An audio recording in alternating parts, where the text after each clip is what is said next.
आज की कहानी एक सत्य घटना पर आधारित है। ये घटना मुंबई शहर में रहने वाले एक पति पत्नी के साथ घटी थी। ये बात कुछ एक साल पहले की है, जब दिव्या और अजय की बिल्डिंग में उनके फ्लैट के सामने वाले खाली फ्लैट में एक फैमिली रहने आई थी। वहीं कुछ दिन बाद उनके पड़ोसियों ने गृह प्रवेश की पूजा रखी, जिसमें उन्होंने केवल दिव्या और उसके पति को ही बुलाया।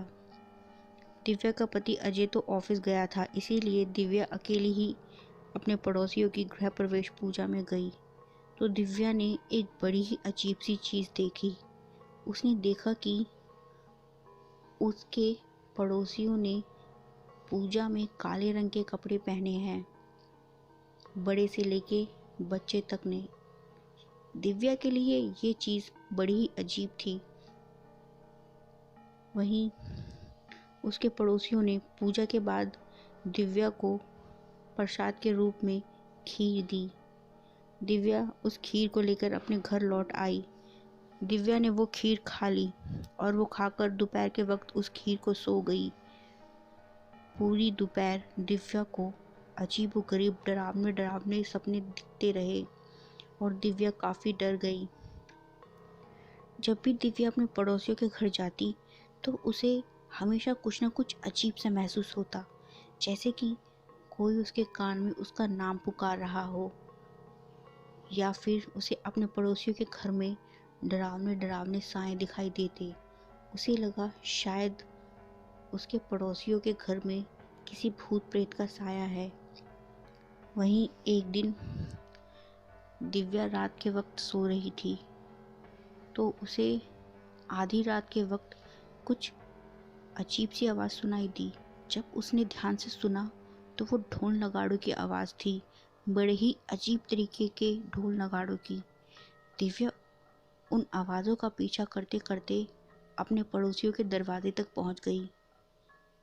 जैसे ही दिव्या ने दरवाजे पर हाथ लगाया, दरवाज़ा अपने आप खुल गया। दिव्या अपने पड़ोसियों के घर के अंदर पहुंची। घर में कोई भी नहीं था, लेकिन वो आवाज़ें उसके पड़ोसियों के घर से ही आ रही थी। दिव्या घर के थोड़ा और अंदर गई तो उसने देखा कि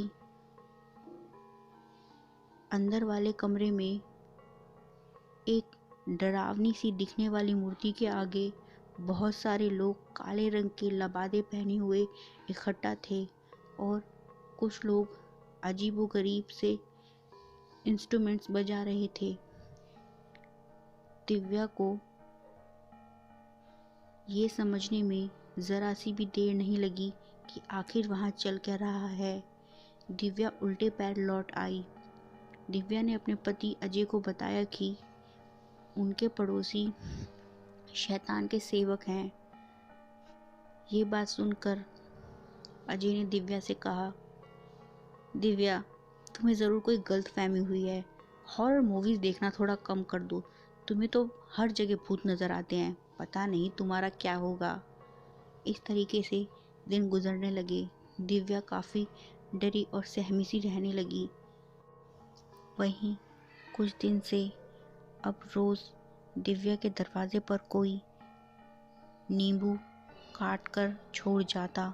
दिव्या को मालूम था ये सब उसके पड़ोसी ही कर रहे हैं, क्योंकि वो शैतान के सेवक हैं और उन लोगों को शायद मालूम चल चुका था कि दिव्या उनकी असलियत जान चुकी है। अब रोज़ दिव्या को अजीबोगरीब चीज़ें अपने आसपास नज़र आने लगी। दिव्या को आत्माएं नज़र आती थी जो उसे नुकसान पहुंचाना चाह रही थी। दिव्या ने अपने पति को ये बात समझाने की बहुत कोशिश की, लेकिन उसका पति उसकी बात मानने को तैयार नहीं था। वहीं एक दिन रात का खाना खाकर जब दिव्या का पति अजय छत पर घूमने पहुंचा, तो उसने अपने पड़ोसियों को छत के एक कोने में जिंदा मुर्गा निगलते हुए देखा। ये कोई आम इंसान तो नहीं कर सकता। इसलिए दिव्या का पति अजय समझ गया दिव्या जो कुछ कह रही थी वो सच है। उन लोगों ने तुरंत ही पुलिस को फ़ोन किया, लेकिन जब तक पुलिस उनकी बिल्डिंग में पहुंची तब तक दिव्या के पड़ोसी रहस्यमय तरीके से वहां से गायब हो चुके थे। अगर आपको ये कहानी पसंद आए तो प्लीज़ वीडियो पर लाइक ज़रूर कीजिए और चैनल को सब्सक्राइब करना ना भूलें। Thank you.